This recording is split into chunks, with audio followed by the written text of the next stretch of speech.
Assalamualaikum warahmatullahi wabarakatuh.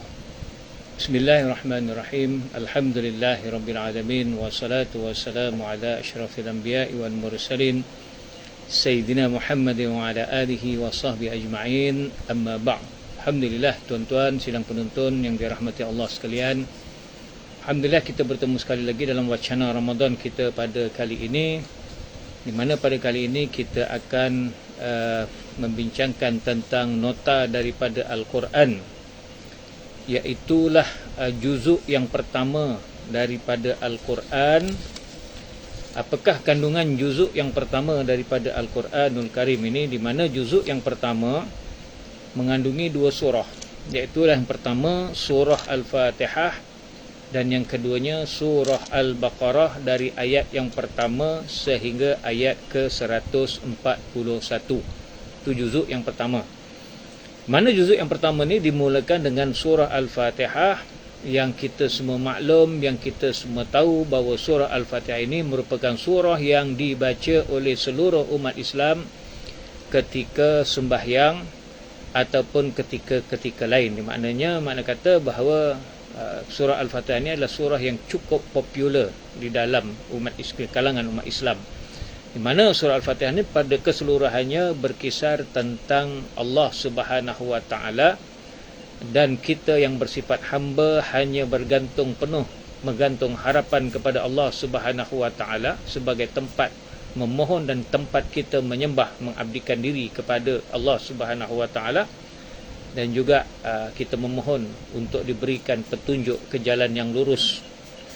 Dan juga di mana selepas daripada surah Al-Fatihah ini, maka dia diteruskan dengan surah Al-Baqarah, yang mana surah Al-Baqarah ini dimulakan dengan pernyataan tentang Al-Quran itu sebagai kitab yang benar, yang tidak ada keraguan, la raiba fi. Dan pada ayat yang selanjutnya, selepas daripada beberapa ayat itu, Al-Quran mencabar untuk sesiapa yang dapat menyediakan ataupun mengadakan walau satu ayat yang seumpama dengan ayat Al-Quran, namun sebenarnya tidak ada kemampuan untuk sesiapa pun mengadakan walau satu ayat seumpama dengan ayat Al-Quranul Karim ini, tuan-tuan. Secara keseluruhannya, juzuk satu ni boleh dibahagikan kepada beberapa topik. Pertama, tentang kekuasaan Allah Subhanahu wa Ta'ala, di mana Allah Subhanahu wa Ta'ala sebagai pencipta, penguasa, pentadbir, pemilik seluruh alam, termasuklah langit dan bumi sampai pada hari kiamat, di mana Allah Subhanahu wa Ta'ala, kalau ibarat istilah di muka bumi ini, Allah lah yang menguasai timur dan barat. Allah yang mencipta manusia bermula dengan Nabi Adam alaihissalam, termasuklah Nabi Isa alaihissalam, Isa bin Maryam, yang diciptakan oleh Allah Subhanahu wa Ta'ala tanpa bapa, dan segala yang ada di atas muka dunia ini. Mana Allah SWT huwallazi khalaqalakum ma fil ardi jami'a, dijadikan seluruhnya di atas muka bumi ini dengan kuasa kun fayakun, iaitu jadi maka jadilah ia. Bagaimana Allah SWT juga menceritakan ayat ini, Allah SWT berkuasa untuk menghidupkan orang yang telah meninggal dunia, dan Allah SWT juga memberikan rahmat kepada orang-orang yang beriman. Jadi lanjutan daripada tentang orang-orang yang beriman ini, dalam juzuk yang pertama ini Allah SWT telah menggariskan ciri-ciri orang yang beriman, iaitulah yang pertamanya percaya kepada perkara-perkara ghaibiyat, alladzina yu'minuna bil ghaib, percaya kepada perkara-perkara ghaibiyat, perkara-perkara ghaib yang tidak nyata, tidak nampak di hadapan mata. Termasuklah percaya kepada hari akhirat, mana hari akhirat termasuk di antara perkara-perkara ghaib. Syurga neraka termasuk perkara-perkara ghaib, alam kubur termasuk perkara ghaib, alam barzakh termasuk perkara ghaib, malaikat termasuk perkara ghaib, jin syaitan termasuk dalam perkara ghaib. Jadi orang beriman ini dia percaya dengan adanya perkara-perkara tersebut berdasarkan hujah, dalil dan nas yang ada. Kemudian orang yang beriman juga, yang keduanya ciri orang yang beriman ialah orang yang mendirikan sembahyang. Aqimus shalah, mendirikan sembahyang. Yang ketiganya, menginfakkan hartanya, rezeki yang diberikan oleh Allah Subhanahu Wa Taala, sama ada dalam bentuk sedekah yang wajib seperti zakat ataupun sedekah yang sunat seperti derma dan sebagainya. Yang keempatnya, percaya dengan semua kitab yang diturunkan oleh Allah Subhanahu Wa Taala dan yang diturunkan kepada semua nabi-nabi, tanpa membezakan di antara satu nabi dengan nabi yang lain. Semua nabi adalah yang diutuskan oleh Allah Subhanahu Wa Taala. Yang kelimanya, tidak mempersoalkan apa sahaja yang datang daripada Allah Subhanahu Wa Taala. Tak banyak cekadak, tak banyak tanya, tak banyak soal. Sami'na wa ata'na. Kami dengar dan kami taat. Yang keenamnya, orang mukmin ini adalah orang yang beriman ini adalah orang yang menyerahkan sepenuh jiwa raganya kepada Allah Subhanahu Wa Taala. Dan yang ketujuhnya ialah orang yang beriman ini termasuklah daripada kalangan orang Yahudi ataupun orang-orang Nasrani ataupun orang-orang Sabi'in. Jika mereka beriman kepada Allah Subhanahu Wa Taala, beriman kepada hari akhirat, mereka akan selamat dan masuk ke dalam syurga. Dan dalam juzuk yang pertama ni juga ada menerangkan tentang ciri-ciri orang-orang yang kafir. Di mana orang-orang kafir ni biasanya adalah orang yang keras hati, yang tidak akan menerima petunjuk walaupun diberikan peringatan. Dengan arti kata, dengan orang yang kafir ini, kita tidak berhujah dengan mereka dengan nas-nas Al-Quran dan juga hadis Nabi SAW. Di mana orang kafir ini, selain daripada itu, ciri mereka ialah mereka mempersoalkan contoh perumpamaan yang Allah berikan. Seperti dalam suratul Baqarah ini, Allah Ta'ala ada memberikan contoh perumpamaan seekor nyamuk. Lalu dipersoalkan oleh orang kafir ini, apa sebenarnya yang Allah kendaki dengan memberikan contoh dengan seekor nyamuk ini. Yang ketiganya, orang kafir ini bersifat memusuhi Allah dan Rasulnya, bersikap fasik, melakukan segala kerosakan yang ada di atas muka bumi ini. Mereka tidak mendapat petunjuk, mereka dilaknat oleh Allah Subhanahu Wa Taala, selain daripada mereka akan mendapat azab yang besar dan azab yang menghinakan. Itu ciri-ciri orang-orang kafir yang disebutkan di dalam juzuk yang pertama ini. Manakala dalam juzuk yang pertama pula ada menceritakan ataupun menyatakan tentang ciri-ciri orang munafik dan juga orang yang zalim.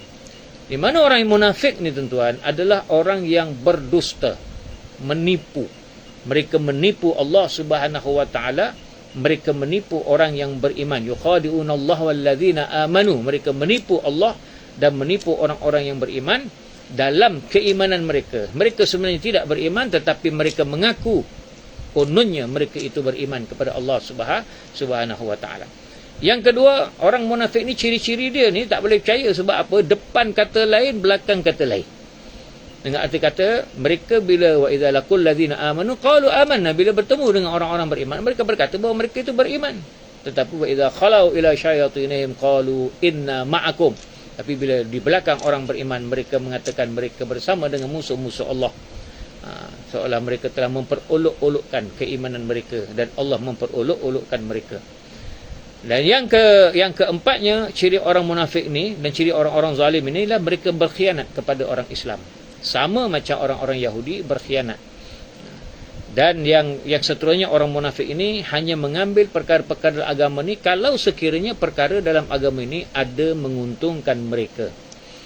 Di mana Allah memberikan perumpamaan seolah-olah bila terang benerang aja mereka pun berjalan, tetapi bila gelap gelita mereka berhenti. Jadi mereka ini menggunakan agama ini hanya apabila agama itu ataupun mereka beragama ni apabila agama itu memberikan keuntungan kepada mereka. Sebaliknya, apabila pada fikiran mereka agama itu merugikan mereka, maka mereka menolak agama. Dan salah satu daripada ciri orang munafik yang diterangkan oleh Allah Subhanahu Wa Taala dalam juzuk ini ialah mereka menghalang rumah-rumah Allah dari dimakmurkan, terutamanya masjid-masjid. Itu tentang ciri-ciri orang munafik dan juga ciri-ciri orang-orang yang zalim. Dalam juzuk ini juga ada menceritakan tentang kisah Nabi Adam AS, di mana dimulakan, walaupun ayat itu jauh di antara satu sama lain, tetapi Allah SWT telah memulakan ayat itu dengan ya ayuhan nas, wahai manusia, untuk ya ayyuhan nasu ubudu rabbakumul ladzi khalaqakum walladzina min qablikum. Iaitu Allah SWT telah menyeru seluruh manusia untuk mengabdikan diri kepada Allah Subhanahu wa taala, menyembah Allah Subhanahu wa taala yang telah menciptakan semua makhluk, termasuk makhluk sebelum daripada manusia, yang menciptakan langit dan bumi, menurunkan hujan dan menyuburkan muka bumi. Dan kemudiannya Allah menyatakan hasrat kepada malaikat untuk melantik seorang khalifah di atas muka bumi yang pada mulanya dipersoalkan oleh para malaikat ini bahawa mereka itu adalah makhluk yang terbaik yang sentiasa memuji-muji Allah Subhanahu wa taala, tetapi Allah Subhanahu wa taala menegaskan dia Maha tahu. Dia Maha tahu akan segala sesuatu. Lalu Nabi Adam alaihissalam yang nak dilantik oleh Allah Subhanahu wa taala sebagai khalifah di atas muka bumi ini telah diajarkan dengan segala benda bentuk ilmu pengetahuan. Wa 'allama Adamal asma'a kullaha. Seluruh nama diajarkan, maknanya Nabi Adam AS diajarkan oleh Allah SWT dengan segala-gala ilmu pengetahuan. Kata Abdullah bin Abbas radhiyallahu taala anhuma, segala benda yang ada di atas muka dunia ini, nama-nama benda yang ada di atas muka bumi ini, kullaha, segala-galanya diajarkan kepada Nabi Adam alaihissalam, sehingga malaikat akhirnya surrender dan malaikat diperintahkan untuk sujud kepada Nabi Adam alaihissalam sebagai suatu penghormatan, dan semua malaikat itu sujud melainkan iblis laknatullah, menyebabkan iblis itu menjadi makhluk yang direjam dan dilaknat oleh Allah Subhanahu wa taala.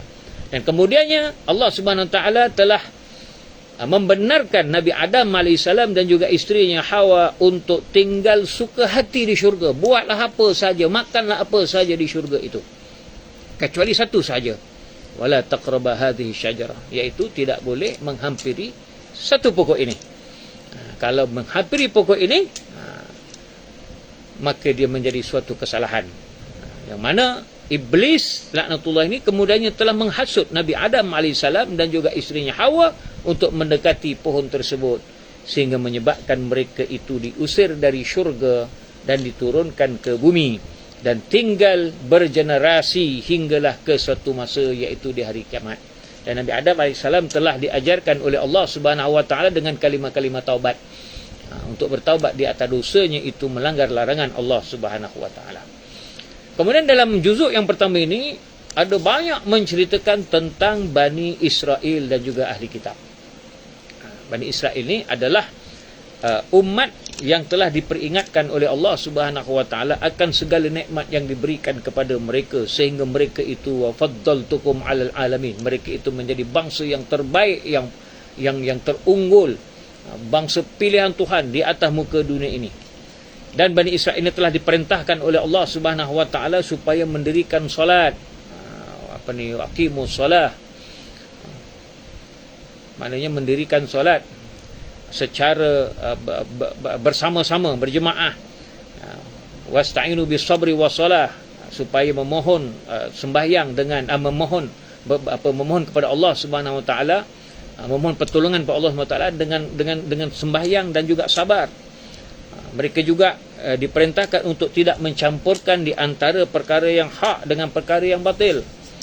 Mereka juga diperintahkan untuk tidak menyembunyikan kebenaran, terutamanya kebenaran tentang kelahiran Nabi Muhammad dan pengutusan Nabi Muhammad sallallahu alaihi wasallam sebagai rasul akhir zaman. Dan mereka juga diperintahkan supaya jangan menjadi orang yang suka suruh orang buat baik tapi lupakan pada diri sendiri, ataupun dicakap sebagai cakap tak serupa bikin. Dan mereka juga diperingatkan supaya takut kepada hari pembalasan, tidak bermusuh-musuhan di antara satu sama lain, tidak berbunuh-bunuhan di antara satu sama lain, namun mereka itu ingkar, menyebabkan mereka menjadi bangsa yang hina. Dan Allah SWT telah memperingatkan mereka supaya mereka memperingatkan akan nikmat-nikmat Allah SWT. Antara nikmat yang Allah Ta'ala berikan kepada Bani Israel ini, Allah Ta'ala telah menyelamatkan mereka daripada keluarga Fir'aun, yang mana keluarga Fir'aun ini telah membuat kehidupan mereka itu menjadi hina, menjadi susah, menjadi seksa. Dan ketika mereka berhijrah dari Mesir ke bumi Kan'an, Allah SWT telah menenggelamkan Fir'aun dan juga tentera-tenteranya. Tapi Nabi Bani Israel ini juga dikisahkan dalam juzuk yang pertama ini telah menjadikan anak lembu sebagai sembahan ketika mereka baru saja sekejap ditinggalkan oleh Nabi Musa AS yang bertemu dengan Allah Subhanahu Wa Taala. Dan untuk diterima taubat mereka ini, kerana mereka menjadikan anak lembu sebagai sembahan, taubat mereka ialah dengan membunuh diri mereka sendiri. Faqtulu anfusakum dzalikum khairul lakum inda barikum fataba alaikum. Mereka diperintahkan untuk membunuh diri mereka, itu lebih baik bagi mereka dan Allah akan terima taubat mereka. Dan salah satu daripada sikap yang digambarkan oleh Allah SWT dalam juzuk yang pertama ini tentang Bani Israel ini, Bani Israel ini di antara umat yang banyak cekada, banyak soal dan banyak pertanyaan. Antaranya mereka mempersoalkan kewujudan Allah Subhanahu wa taala, kewujudan Tuhan. Wa iz qala Bani Israel, apa ayat dia, saya tak ingat mana ketika Bani Israel bertanya kepada lan nu'mina laka hatta narallah jahrah, kami tidak akan beriman kepada engkau wahai Nabi Musa sehingga kami nampak Tuhan dengan rupa mata kepala kami, Tuhan dengan rupa yang nyata nampak depan mereka. Kemudian mereka itu disambar petir. Kemudian mereka juga mempersoalkan kenapa Allah Subhanahu Wa Taala hanya bagi dua jenis makanan saja, al-manna wa salwa, sedangkan mereka perlukan bawang, perlukan timun, perlukan sayur mayur dan sebagainya untuk makan. Kenapa mereka hanya diberikan dua jenis makanan ini saja, sedangkan dua jenis makanan ini adalah makanan yang terbaik. Bahkan ketika mereka diperintahkan oleh Allah Subhanahu Wa Taala untuk menyembelih lembu, mereka telah banyak tanya, mempersoalkan pula kepada Nabi Musa AS, lembu macam mana yang nak disembelih, warna apa yang disembelih, jantan ke betina ke macam mana ke, sehingga menyebabkan kesukaran bagi mereka untuk mencari lembu yang asalnya Allah SWT perintahkan sembelih lembu ya, maknanya cari lembu apa-apa je suruh sembelih. Tetapi kerana banyak cekadak, banyak soal, sehingga menyebabkan banyak ciri-ciri lembu yang Allah Subhanahu Wa Taala cirikan lembu yang nak disembelih, itu menyebabkan kesukaran bagi mereka untuk mencari lembu tersebut. Di mana di antara dosa Bani Israel yang besar ni tuan-tuan, yang Allah SWT sebutkan ialah mereka kufur kepada ayat-ayat Allah Subhanahu Wa Taala, dan mereka telah membunuh nabi-nabi. Satu umat yang tergamak membunuh utusan Allah ialah Bani Israel. Mereka juga beriman dengan sebahagian daripada kitab dan kufur dengan sebahagian yang lain. Bani Israel juga sebagai umat yang perasan mereka ni kumpulan yang terpaling suci, terpaling baik, terpaling bagus, sehingga mereka merasakan bahawa mereka ni tidak akan masuk neraka kecuali sekejap aja. Mereka dan juga ahli Nasrani ni, mereka dan kaum Nasrani juga ada sebagai orang yang perasan bahawa mereka lah orang yang terpaling syurga, orang yang terpaling baik, terpaling suci. Sehingga mereka merasakan bahawa mereka lah yang akan masuk ke syurga, dan mereka tidak akan disentuh oleh api neraka melainkan beberapa hari sahaja, tuan-tuan. Ini ada sikap-sikap orang-orang Yahudi, tuan-tuan, yang sudah mula dicontohi oleh sebahagian daripada kita yang merasakan kita inilah yang terpaling syurga, yang terpaling baik, yang terpaling suci dan terpaling, sehingga kita tergamak untuk menghukumkan orang lain dengan hukuman-hukuman yang tidak sepatutnya. Kemudian orang-orang Yahudi juga di antara mereka ni, mereka menulis kitab mereka sendiri, lalu dikatakan bahawa kitab ini datang daripada Allah Subhanahu Wa Taala. Mereka merombak hukum-hukum Allah, mereka merombak kitab Taurah, mereka merombak kitab Injil, lalu menyatakan bahawa itu datangnya daripada Allah Subhanahu Wa Taala. Dan orang-orang Yahudi ini adalah orang yang tamak haloba dengan kehidupan dunia lebih teruk daripada orang-orang musyrik.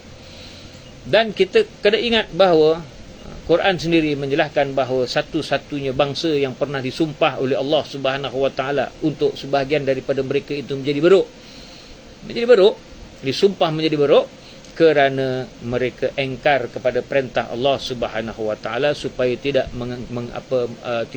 menangkap ikan pada hari Sabtu. Dan mereka juga tidak mahu mengakui kenabian Nabi Muhammad sallallahu alaihi wasallam, Sedangkan mereka tahu mengenai pengutusan kelahiran Nabi Muhammad dan pengutusan Nabi sebagai Muhammad SAW ini sebagai Nabi akhir zaman berdasarkan keterangan-keterangan yang ada dalam kitab Taurat. Tetapi mereka tidak mau beriman kepada Nabi Muhammad SAW. Dan mereka juga membawa kisah-kisah, cerita-cerita yang tidak betul tentang Nabi Sulaiman, di mana mereka menuduh Nabi Sulaiman ini melakukan sihir. Sedangkan Nabi Sulaiman tidak melakukan sihir. Apa yang berlaku kepada Nabi Sulaiman merupakan mukjizat yang dikurniakan oleh Allah Subhanahu wa taala kepada Nabi Sulaiman. Demikian juga sebahagian ahli kitab yang membaca kitab,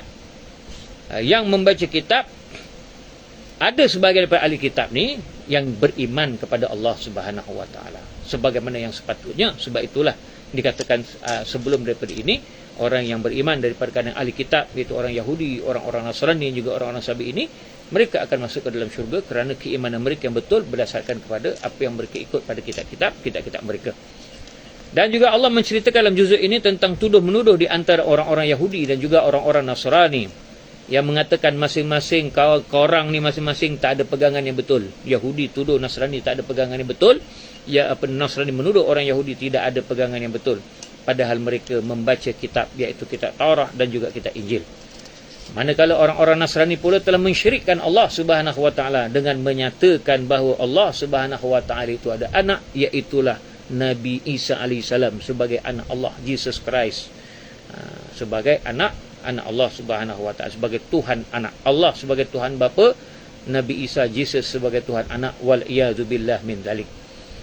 Dan Allah juga telah memperingatkan bahawa orang-orang Yahudi dan Nasrani tidak akan sekali-kali sama sekali redha kepada Nabi Muhammad sallallahu alaihi wasallam, melainkan Nabi Muhammad sallallahu alaihi wasallam itu mengikut jejak langkah mereka yang sesat, jejak langkah mereka yang dimurkai oleh Allah Subhanahu wa taala. Dan selain daripada itu, tuan-tuan sidang penonton yang dirahmati oleh Allah Subhanahu wa taala, dalam juzuk yang pertama ini juga ada kisah tentang Nabi Ibrahim alaihissalam, iaitu tentang pengutusan Nabi Ibrahim alaihissalam yang dijadikan oleh Allah Subhanahu wa taala sebagai pemimpin kepada umat manusia. Sebab itulah Nabi Ibrahim dianggap sebagai the father of the religions, bapa kepada agama-agama samawi, iaitu agama Yahudi, agama Nasrani dan juga agama Islam. Dan Nabi Ibrahim alaihissalam juga telah memohon kepada Allah Subhanahu wa taala supaya dirinya itu sebagai pemimpin bukan hanya pada dirinya juga, tetapi juga bukan hanya pada dirinya sahaja, tetapi juga kepada anak cucunya. Sebab itulah anak cucu Nabi Ibrahim banyak yang dilantik oleh Allah Subhanahu wa taala sebagai nabi dan juga sebagai pemimpin kepada umat. Dan Nabi Ibrahim juga memohon supaya diutuskan daripada kalangan kaum Arab, iaitu daripada keturunannya dari jalur Nabi Ismail alaihissalam, untuk diutus menjadi nabi di kalangan mereka itu yang akan mengajarkan kitab Allah dan menjelaskannya melalui kebijaksanaan Nabi sallallahu alaihi wasallam, iaitulah apa yang dikatakan sebagai as-sunnah. Dan Nabi Ibrahim juga berdoa supaya Allah SWT memberikan kemakmuran kepada bumi Mekah, kemakmuran kepada bumi Mekah kepada anak cucunya, serta Nabi Ibrahim memohon supaya diajar bagaimana cara-cara mengerjakan haji di Kaabah Baitullah Al-Haram di tanah Mekah itu. Dan doa Nabi Ibrahim ini dikabulkan oleh Allah Subhanahu wa taala, sebagaimana kita tahu bahawa bumi Mekah itu adalah bumi yang makmur sejak daripada zaman Nabi Ibrahim alaihissalam membina Kaabah di situ sampailah kepada hari ini. Mana sampai pada hari ini Mekah menjadi tempat berkumpulnya manusia, dan Allah Subhanahu wa taala menjadikan maqam Ibrahim itu, iaitu tempat berdiri Nabi Ibrahim alaihissalam ketika Nabi Ibrahim mendirikan Kaabah itu, sebagai tempat solat. Dan akhirnya wasiat Nabi Ibrahim alaihissalam untuk anak cucunya supaya mereka tetap mengikut agama Nabi Ibrahim alaihissalam, iaitu agama Islam, kekal dalam agama Islam, kekal tidak syirik, menyekutukan Allah Subhanahu wa taala, sebagaimana juga janji-janji anak-anak Nabi Yaqub alaihissalam bahawa mereka akan tetap beriman kepada Allah Subhanahu wa taala, tetap istiqamah dengan agama yang diwarisi daripada Nabi Ibrahim alaihissalam, iaitu agama Islam, dan tidak akan sama sekali menyekutukan Allah SWT ataupun sama sekali tidak syirik. Jadi begitulah di antara beberapa isi kandungan daripada Al-Quran yang sempat kita catatkan notanya pada juzuk yang pertama yang mengandungi surah Al-Fatihah dan juga surah Al-Baqarah dari ayat yang pertama hingga ayat ke-141. Mudah-mudahan perkongsian ini dapat memberikan manfaat kepada kita semua. InsyaAllah kita bertemu lagi di lain masa. Sekian, wabillahi taufiq wal hidayah. Wassalamualaikum warahmatullahi wabarakatuh.